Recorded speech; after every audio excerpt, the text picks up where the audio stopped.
Yan guys, pakita ko sa inyo ang aming mga buwik. Ito. Yan, kinokondisyon lang namin. At yan, iwawalay na. Tapos, ari naman yung naanak. Tapos, ito naman yung nasa inahin pa.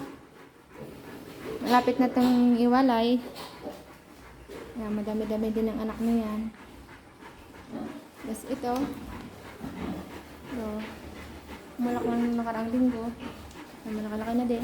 Tapos, ito, nung isang araw umanak. Yan.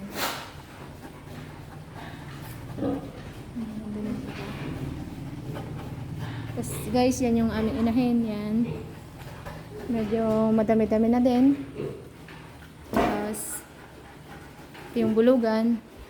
Si Gaspar. Yan. Laki na ni Gaspar. Tapos pakita ko rin sa inyo guys yung aming mga gagawin sa ng patiner. Yan. Yung apat. Yung aming apat na patiner. Tapos yan, ito guys. Balak din namin itong palakihin. Malalaki na.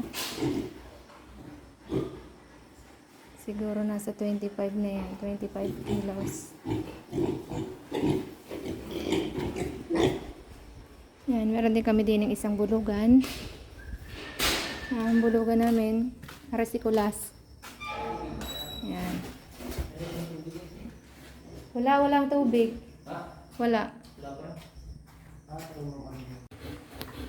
Yan guys, kailangan natin talian yung pusod ng buwik. Para para hindi siya mapag-apakan.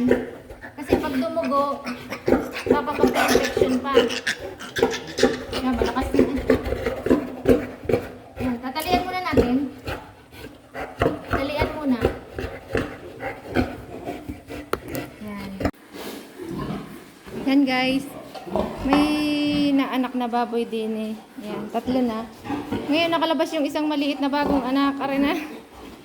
Yan, atakbo na agad. Are. Huwag ka diyan. Doon ka. Umanak na siya ng pusa. Yan, dili ka muna. Yan. Guys, ang anak eh 3. Anak pa are.